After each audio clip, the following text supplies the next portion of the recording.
Anda kembali menyaksikan Nusantara Economic Updates dalam segmen Industri 360 dan masih bersama kami Pak Gulat Manurung selaku Ketua Umum DPP dari Apkasindo. Pak Gulat, kita lanjutkan kembali. Ini kan ketika membahas soal baik itu volume produksi ataupun ketika memang sudah dinyatakan bahwa kita akan mulai menerapkan B50 di 1 Juli mendatang.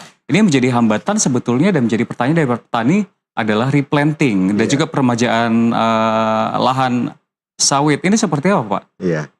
Jadi gini Mas ya, ini kan masalah replanting ini kan sejak 2017 sudah digulirkan. Harusnya ini menjadi evaluasi yang serius ketika sudah berjalan 5 tahun. Tapi kan ini 2017 sekarang udah 9 tahun. Tapi pernahkah dihukum kementerian atau lembaga yang membawahi replanting ini karena tidak berhasil? Tidak, harus dievaluasi mereka. Kenapa tidak berhasil itu? Jangan hanya kami petani sawit yang disalahkan. Apalagi kemarin ada kementerian yang ngurusin sawit mengatakan petani sawit tidak banyak replanting karena masih tergiur dengan harga TBS yang mahal. Dari mana datanya itu? Nggak ada itu. Tanya aja petani sawit dari Aceh sampai Papua, bukan itu masalahnya. Kita harus sadar perkebunan sawit Indonesia itu permasalahannya di kebun sawit rakyat. Produktivitasnya hanya 400 ke 800 kg TBS per hektar per bulan dengan rendemen rata-rata 18%. Kalau kita berkaca kepada yang sudah berhasil replanting, itu sudah mencapai 2,5 sampai 3,5 ton TBS per hektar per bulan dengan rendemen 26 ton. Kalau kita berhasil mereplanting 2,5 juta hektar saja, yang kebun sawit rakyat, kita sudah mendapatkan produktivitas CPO itu 127 juta ton pada tahun 2035. Anda bisa bayangkan, dengan sekarang cuma kita dapat 56 juta ton. Nah, oleh karena itu permasalahan itu harusnya dievaluasi. Apa masalahnya? Permudah persyaratan. Karena bagi saya, mau saja petani sawit ikut replanting, dunia, bukan Indonesia loh, dunia harus mensyukurin. Kenapa? Karena terjadi peningkatan produktivitas kebun sawit yang sampai 3 kali lipat dari kondisi sebelumnya. Yang menikmati dunia, itu yang saya bilang dunia menikmati minyak sawit. Nah, sekarang yang kita lihat kan tidak ada perbaikan-perbaikan yang signifikan. Coba lihat itu, dari Direktorat Jenderal Perkebunan. Dulu selalu ada namanya rapat evaluasi replanting. Tiap minggu, tiap bulan. Sekarang mana ada? Dirjen Perkebunan sekarang malah mengurusin padigogo. Karena anggaran kementeriannya dipotong kali, Pak. Ya nggak tahu lah saya. Tetapi intinya, tupoksi Dirjen Bun itu ya tanaman perkebunan, bukan tanaman padigogo. Jadi persyaratan replanting itu harus diperbaiki dan dipermudah. Secara rinci, persyaratan apa yang sebetulnya mungkin patut diminimalisir kalau memang Anda mengatakan terlalu ribet? Coba yang pertama, itu adalah kawasan hutan. Petani harus meminta surat keterangan dari ATR BPN, minta dari dari Kementerian Pertanian dan kementerian yang mereka aja nggak tahu di mana alamatnya. Bebas kawasan hutan itu jelas. Yang kedua itu adalah pekerjaan daripada konsultan. Petani sawit harus melakukan pemetaan yang mereka sangat awam. Nah, jadi mungkin kalau yang lainnya kami dari asosiasi bisa membantulah. Nah, tetapi itu yang persyaratan itu bagi kami itu sangat menjengkelkan, ya, menjengkelkan. Harusnya petani sawit yang sudah saat untuk replanting langsung digotong royong rame-rame supaya dia dapat dana replanting gitu. Kalau sepanjang seperti saat ini, jangan pernah berharap program replanting tidak akan pernah mencapai target. Coba rata-rata cuma 30% per bulan. Nah, ketika itu terjadi gagal, yang disalahkan kami petani sawit.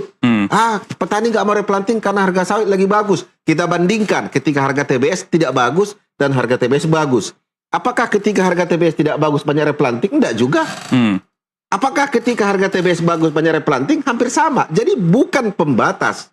Harga TBS bagus maka tidak ada yang semangat untuk replanting. Artinya kesimpulannya adalah bukan itu permasalahannya. Persyaratan yang cukup ribet. Bagi saya mandatorikan aja replanting. Kalau mandatorikan kunci wajib semua, itu selesai masalah. Jangankan kami, petani yang swadaya, kami juga petani plasma. Petani kan ada 2 tipologi tuh. Petani mandiri, petani bermitra atau plasma. Petani plasma ini teman-teman kita, teman-teman petani plasma yang ada bapak angkatnya, perusahaan inti, juga bapak belur melengkapi dokumennya. Jadi sama aja petani swadaya ngurus dengan petani yang bermitra, sama-sama kesusahan melengkapi persyaratannya. Jadi itu yang saya sampaikan kepada Bapak Menteri Pertanian dan juga kepada Dirjen Bun. Cobalah lihat kami petani sawit dengan segala keterbatasan kami. Supaya program Bapak Presiden Prabowo, kemandirian energi, itu kami bisa berguna dari sisi petani sawit gitu. Ini yang kita sama-sama evaluasi, Pak. Mungkin bukan hanya berkaca ke kementerian atau yang berikan regulasi, tapi kan ada mungkin sejumlah beberapa pihak yang menilai bahwa ada ketakutan bahwa tanaman kembali ini menghasilkan tuh bisa jadi cukup lebih lama, walaupun memang kita tahu kurun waktunya kan 1 sampai 4 tahun ya Pak. Dan mereka meminta untuk dananya atau bantuan donasinya ditingkatkan. Memang sebelumnya telah ditingkatkan Pak ya, dari 30 juta menjadi 60 juta, namun ada yang minta ke 90 juta per hektar. Ini seperti apa Pak? Iya, jadi yang pertama lama rentang waktu setelah replanting dan akan masuk tanaman menghasilkan. Rata-rata sekarang 2,5 tahun kok. Dengan bibit yang hybrid ya. Nah sekarang kan syarat untuk replanting kan harus yang bersertifikasi hybrid. Nah itu yang pertama, itu clear. Tidak terbukti. Ya kita nih bicara ilmiah nih. Yang kedua, wah dinaikkan aja. Kan kemarin dari 30 sudah naik ke 60. 60 dinaikkan menjadi 90. Kemarin usulan. Permasalahannya bukan naik 60 jadi 90 sehingga yang replanting makin banyak. Sudah terbukti, ada nggak penambahan jumlah replanting ketika dari 30 juta dinaikkan ke 60? Tidak signifikan. Berarti bukan penyebab. Dinaikkan lagi dari 60 ke 90. Saya pastikan bukan menjadi mendahului. Tidak akan ada pengaruh. Kenapa? Permasalahannya bukan masalah dana yang 60 juta kurang. Ya itu udah, bukan, kalau petani sawit kayak saya tahu lah. 60 juta itu udah alhamdulillah sudah lebih dari cukup. Kalaupun ada kekurangan ya kurang lebih 10 sampai 12 juta kita kredit bank. Wajar, kami juga nggak mau modal dengkul. Meskipun kami tahu dana yang dikelola BPDPKS itulah dananya petani sawit. Harga TBS kami berkurang hari ini loh. Rp345 gara-gara pungutan ekspor. Pungutan ekspor itu selalu melemparkan ke sektor hulu. Hulu siapa? Buah sawit. Dikelola oleh Badan Pengelola Dana Perkebunan Kelapa Sawit. Jadi itu sebenarnya dana bukan APBN. Nah, tapi kami juga tidak mau butuh 72 dikasih 72 juta. Tidak, cukup 60. Saya pikir sudah cukup sampai di situ. Karena permasalahan terendahnya serapan replanting bukan karena uangnya nggak cukup. Itu pasti. Sekarang Pak, saya sebelum kita akan beralih lagi Pak terkait dengan tema utama kita soal B50. Ya. Dengan volume dari produksi yang ada saat ini dan juga kita mencoba untuk mengorbankanlah ekspornya. Ya. Seperti itu. Seberapa lama dengan volume yang terbilang stagnan atau konsisten ke depannya kita bisa mempertahankan B50? Lalu juga untuk B100 sendiri, karena banyak mengatakan bahwa kita cuma mentok di B50 aja, nggak akan bisa masuk ke B100 Pak. Ya. Pak, cita-cita kita kan B100 Pak. Iya benar. Jadi kalau hasil analisa saya kemarin, perhitungan saya kurang lebih 2 tahun lalu, kita mentok itu di B60. B60? B60 kita mengimpor 3 juta ton CPO. Jadi importir CPO. Kalau kita 3 juta B60. Pada saat ini kita masih, kalau B50 masih surplus. Sisa itu kurang lebih 15 juta ton. Nah gitu. Jadi saya pikir kalau kita hanya berhitung hari ini tanpa ada melakukan resolusi ke depan, itu yang konyol. Makanya dari awal tadi saya bilang, permasalahan sawit Indonesia adalah huluisasi nggak jalan. Hilirisasinya udah kencang sekali. Jago, terbaik di dunia. Dan itu saya sudah berkali-kali di mana-mana saya katakan.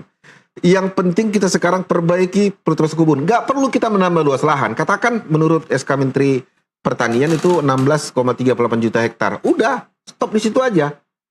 Naikkan aja produktivitasnya melalui replanting atau istilah agronomisnya intensifikasi. Dari hasil sekarang 56 juta ton, kalau kita replanting 2,5 juta hektar, kita sudah mendapatkan CPO 127 juta ton. Keren kan? Nah, kalau itu sudah disampaikan, nggak juga dikerjakan, berarti memang tidak niat pejabat-pejabat sekarang. Makanya tadi saya sebut, ya tolonglah Dirjen Perkebunan kami kasihlah perhatian sedikit aja kepada replanting, kepada petani sawit, kepada sawit pada umumnya. Supaya keinginan Bapak Presiden, kami bisa juga bantu bahu-membahu menuju kemandirian energi. Kalau dikatakan B50 akan menghabiskan CPO, B50 masih ada, cukup. B60 kita sudah menjadi importer gitu. Ya, Pak Gulat, tadi Anda berkali-kali mengatakan bahwa memang hilirisasi kita udah mantap lah gitu, tapi hulunya itu masih perlu evaluasi amburadul gitu, dan kita berkali-kali ngomongin soal replanting permajaan dari lahan sendiri. Ada gak perintilan-perintilan lain di hulunya itu jadi evaluasi juga? Ya nggak masalah lah, karena BPDP juga sudah di beberapa program kan jalan, contoh SDM, sumber daya manusia, kita harus jempol, itu keren, sudah kurang lebih 12.000 anak-anak petani sawit, anak buruh tani sawit, anak super truk, anak pekerja sawit dikuliahkan di kampus-kampus terbaik. Nah, itu clear masalah SDM. Dulu kan ditakutkan nggak ada lagi SDM. Udah, kita lengkapi sekarang. Yang kami kendala hanya satu. replanting adalah cara kami petani sawit mensukseskan program Bapak Presiden Kemandirian Energi. Replanting kendalanya adalah persyaratannya yang dibuat seperti tembok tinggi yang nggak bisa kami gapai petani sawit. Untuk itu diperbaikin itu, maka selesailah permasalahan kami dan kami bisa ikut. Permasalahan sawit Indonesia itu di kebun petani sawit, no di korporasi. Itu yang pertama. Kalau mau sedikit lagi lebih jeli, ini Kementerian Pertanian nih, dibuat aja peraturan baru. Kalau korporasi produktivitas CPO-nya di bawah 5 ton per CPO per hektar per tahun, di bawah 5 ton ya, cabut izinnya. Selesai tuh.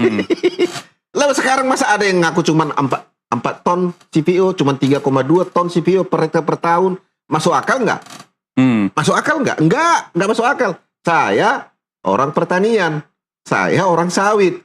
Lah kami aja bisa mencapai 3, masa dia korporasi besar cuma 3,2?